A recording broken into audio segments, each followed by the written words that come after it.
আজকে না আমার মা আলমারিটা গোছাচ্ছিল, মানে মায়ের আলমারিটা গোছাচ্ছিল। তো শাড়ি ঠাড়িগুলো ঠিকঠাক রাখছিল। আমি তো গিয়ে প্রায়ই ঘেঁটে দিই, কেননা মাকে বলি মা এই শাড়ি দাও ওই শাড়ি দাও, ঘেঁটে ফেটে দিই।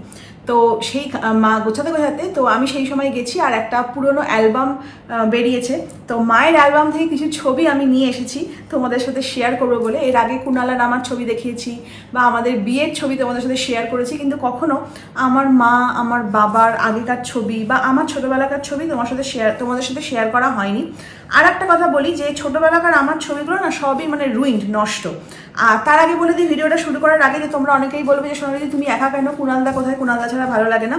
কুনালদা নেই, কেন কুনালদা একটুখানি কাজে বেরিয়েছে।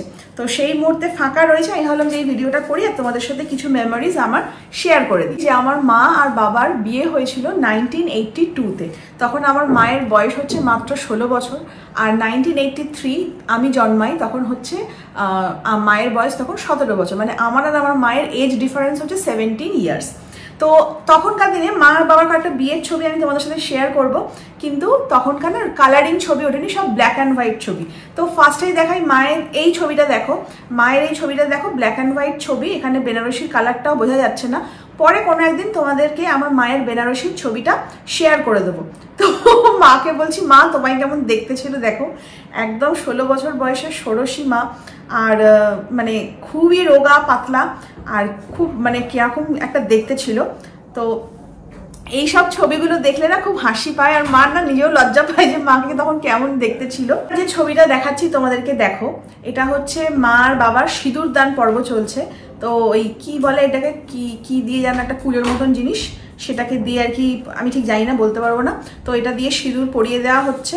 আর বাবারও তখন খুব অল্প বয়স, আর মায়েরও খুব অল্প বয়স। দুজনকেই কেমন দেখতে লাগছে দেখো, আমার নিজেরই দেখে না খুব হাসি পাচ্ছে। আর তারপরে আরো একটা ছবি দেখাচ্ছি, এখানে মা এই কোণে সেজে বসে রয়েছে। তো মায়ের সেই মুখটার সাথে এখনকার মায়ের মুখের কোনো রকম মিলই আমি খুঁজে পাই না, পুরোপুরি একদম টোটালি ডিফারেন্ট দেখতে লাগছে লুকটা। আর একটা ছবি দেখাচ্ছি, এটা মনে হয় মেয়ে হয়ে বলতেও খারাপ লাগে, এটা হচ্ছে বাসর রাতের ছবি। তো আর আমার বাবা আর মা রয়েছে, আর মায়ের মুখটা দেখো, মানে দেখে মনে হচ্ছে পুরো সেই কি বলবো, রেগে আছে বা এক্ষুনি হয়তো গিলে খেয়ে নেবে, এরকম একটা ব্যাপার। কিরকম দেখতে লাগছে মাকে, সে মানে লুকটা কেমন দিয়ে রেখেছে দেখো চোখটা। বাবা তো পেছনে বসে মুচকি মুচকি হাসছে, ঠিক আছে।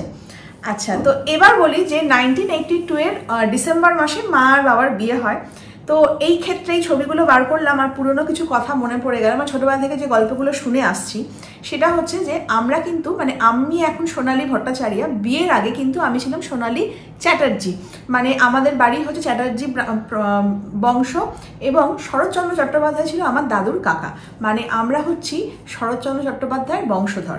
তো বুঝতেই পারছো, চ্যাটার্জি মানে হচ্ছে ব্রাহ্মণ পরিবার। তারপরে আমাদের বাড়িতে আবার ঠাকুর মানে ঘর আছে, মনসা পুজো খুব ধুমধাম করে বড় ঠাকুর নিশে পুজো করা হয়। কিন্তু আমার মায়ের কিন্তু মানে বিফোর ম্যারেজ যে টাইটেল ছিল সেটা হচ্ছে সরকার। মানে মায়েরা ব্রাহ্মণ নয়, যদিও মানে এখানে ব্রাহ্মণরা এইসব কাস্ট আমি বলছি এইটা বোঝানোর জন্য যে আমরা খুব উচ্চ, এটা নিচু, সেটা নয়। এই গল্পটা বলার পেছনে একটা অন্য রিজন আছে, সেটা তোমাদেরকে বলছি।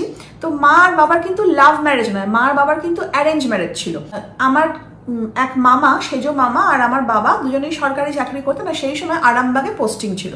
তো সেখানে কোনো এক রিজনের জন্য মা তার দাদার কাছে এসছে, আর বাবার দেখে পছন্দ হয়েছে, তার বাড়িতে এসে মা মানে বাড়ির লোককে জানায়, এবং মামাকেও জানানো হয়, এবং এই সূত্রেই আর কি যোগাযোগটা বা মানে মানে বিয়ের একটা কথাবার্তা হয় না, সেরকম চলে।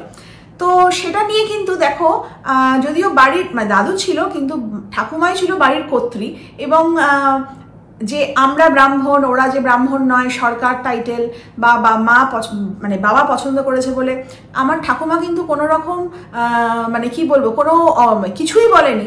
উল্টে মানে কত বড় মানসিকতার পরিচয় দিয়েছে যে হ্যাঁ বাবার পছন্দ হয়েছে, তাহলে ওই মেয়ের সাথেই কিন্তু বিয়ে দেওয়া হয়েছে।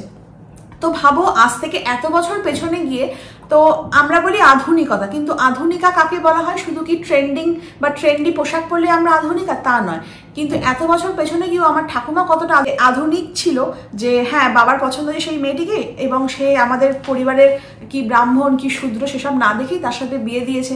এবং সেই গল্পগুলো শুনে আসছি, তখন তো অতটা উপলব্ধি হতো না, কিন্তু আজকে এই বয়সে দাঁড়িয়ে যখন এই কথাগুলো ভাবি তখন উপলব্ধি করি যে ঠাকুমা কত মানে ছিল আর কি আধুনিকা, যে না যে মানুষটাকে নিয়ে সারা জীবন থাকবে তার পছন্দ হলেই হলো, এখানে জাতপাত কোনো ম্যাটার করে না।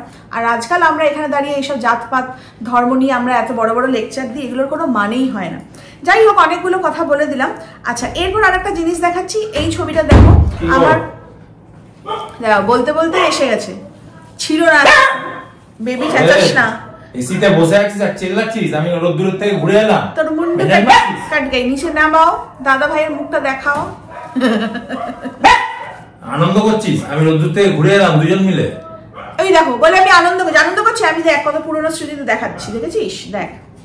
আচ্ছা, তারপরে চলে যাচ্ছি হচ্ছে, যাও এখন গিয়ে মুখ ধুও না, একটু বাদে মুখটা ধোবে, হ্যাঁ মুখে টাইমটা পড়ে যাবে। তো কিন্তু বাইক নিয়ে রাস্তায় বেরোতে হয় কাজের সূত্রে। এছাড়াও আমি আর কুণাল দুজনেই কিন্তু আমরা ছাদে গিয়ে রোদ্দুরে আমরা শুট করি, রিলস করি, ভিডিও বানাই, তো সেক্ষেত্রে একটা ট্যান পড়ে। আর কুণালের যেটা হয় না, কুণালের স্কিনে কি হয়, ট্যানটা খুব ফাস্ট পড়ে, খুব তাড়াতাড়ি পড়ে যায়। কুণালের ডেইলি স্কিন কেয়ার পার্টনার হিসেবে রয়েছে nude skin brightening tan removal face wash, যাতে আছে কেসার, হলদি আর চন্দনের গুণাগুণ। যদিও এটা শুধুমাত্র ছেলেরা নয়, মেয়েরাও কিন্তু এটা ইউজ করতে পারবে। দিনে দুবার অল্প একটু ফেস ওয়াশ নিয়ে মাসাজ করে প্লেন জল দিয়ে ধুয়ে নিতে হবে। এটা ট্যান রিমুভের পাশাপাশি acne, scar, blemishes and dark spots remove করে, আর সাথে স্কিন কমপ্লেকশনকে লাইটেন আর ব্রাইটেনও করে। যেসব মেয়েদের বাইরে ঘোরাঘুরি করতে হয় এবং মুখে বিশ্রীভাবে ট্যান পড়ে গেছে, তারাও কিন্তু ইনস্ট্যান্ট ট্যান রিমুভালের জন্য এটা ইউজ করতে পারো। আমরা ছেলেরা যারা বাইক চালাই দেখবে রাস্তায় বেরোলে মুখটা তেল তেল ধুলো লাগে আর স্টিকি হয়ে থাকে। হ্যাঁ, আমার এখনই দেখো আমি মেখেছি, দেখো পুরো একদম চকচকে হয়ে গেছে একদম। ঘুরে আসার পর কিন্তু মিনিমাম 15-20 মিনিট আগে এখানে থাকবে বাড়িতে, তারপরে গিয়ে মুখে জল দেবে, কারণ সঙ্গে সঙ্গে যদি মুখে জল দিয়ে ধোয়া হয় না, ওটাতে কিন্তু আরো বেশি ইনস্ট্যান্ট ট্যানটা বেশি পড়ে যায়। পারচেস লিঙ্কটা ভিডিও ডেসক্রিপশন আর ফার্স্ট কমেন্টে দেওয়া আছে। তো যেটা হচ্ছে এই ছবিটা দেখো, এই ছবিটা হচ্ছে আমার বাবার। তো বাবা খুব ভালো গান করতো আর আমার ছোট কাকা খুব ভালো তবলা বাজাতো। তো বাবার কিন্তু সরকারি চাকরি করলো, বাবা কিন্তু প্রচুর ফাংশন করতো, গানের ফাংশন করতো আর মান্নাদের গলায় গান করতো। তো এটা হচ্ছে স্বপন বসু না গো, এই ছবিটা দেখো, এটা স্বপন বসুরই তো ছবি নাকি? একবার দেখো তো, আমি যদি আবার ভুলভাল বলবো আবার তোমরা কমেন্ট করে বলবো সোনা যদি এটা তুমি ভুল বললে, এটা এই আমি চিনি না, আমি কিশোর কুমার শানু এদের আরে আমি চিনি না, মা ফোক সং গান করে না স্বপন বসু।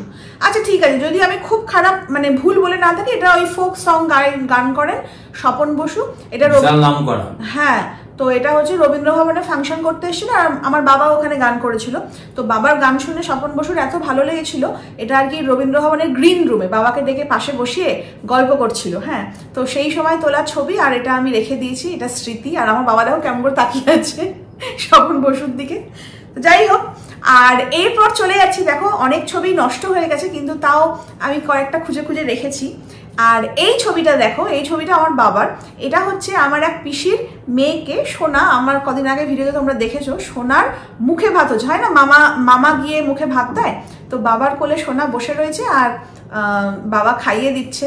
তো দুজনেরই স্মৃতি রয়েছে, বাবাও রয়েছে এখানে, আবার সোনার এত ছোটবেলাকার ছবিটাও আমার কাছে রয়ে গেছে। তো এগুলোই প্রেশিয়াস মোমেন্ট বলো, আমরা এত বয়স বেড়ে যাচ্ছে, কত কিছু হচ্ছে, দুনিয়া ইধার সে উধার হয়ে যাচ্ছে, তাই না বলো?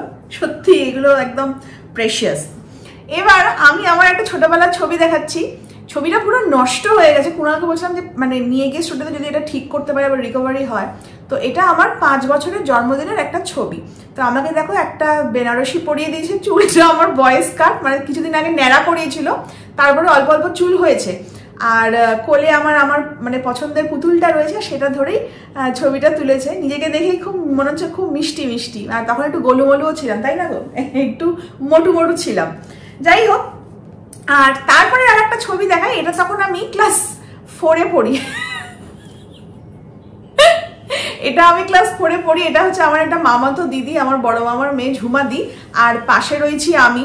আমার ঠ্যাংগুলো একবার দেখো, যে মুরগিগুলো নিয়ে আসিস সেই মুরগির থেকে মানে পা বাঁধা আমার ওরকম সরু, এতগুলো হাত পা আমার লিকলিকে আর সরু, আর আমার কিরকম দেখতে লাগছে দেখো। যাই হোক, এই স্মৃতিগুলো মানে ছবিগুলো এখন দেখলে এত হাসি পায় যে তখন কিরকম ছিল, কিরকম ড্রেস সেন্স ছিল, আর আমার চুলটা কিন্তু লক্ষ্য করো অজয় দেবগনের মতো কিন্তু লক্স কাটা রয়েছে চুলে। আমি চুলটাকে করার জন্য এরকম তুলে এখানটা ক্লিপ দিয়েছি, কিন্তু তখন অজয় দেবগনের মতো আমার সাইড লক্স কাটা থাকতো। আর এটা হচ্ছে মানে বাবা চলে যাওয়ার পর মা যখন আবার মা চাকরিটা করে আর কি, মা যখন জব করে তো অফিসে হয় না বছরে একটা ইয়ারলি একটা অ্যানুয়াল স্পোর্টস হয়, সেই স্পোর্টসের এটা ছবি। তো মা স্পোর্টসে কি একটা মানে ইয়েতে উইনার হয়েছিল, মানে ফার্স্ট প্রাইজটা এসডিওর হাত থেকে নিচ্ছে আর কি। তো এই ছবিটাও রেখে দিয়েছে। আর মাও তখন দেখো কত রোগা আর হাসছে মিটিমিটি, মানে প্রাইজ পেয়ে খুব আনন্দ হয়েছে। তো যাই হোক, এগুলো না খুব মানে ভালো লাগলো ছবিগুলো দেখে, আর ভাবলাম যে আমার ভালো লাগছে তোমাদেরকেও শেয়ার করি। দেখো ছবিগুলো। আর আজকের ভিডিওটা ভালো লাগলে অবশ্যই লাইক করো, কমেন্ট করো, আর বেশি বেশি করে শেয়ার করে দিও।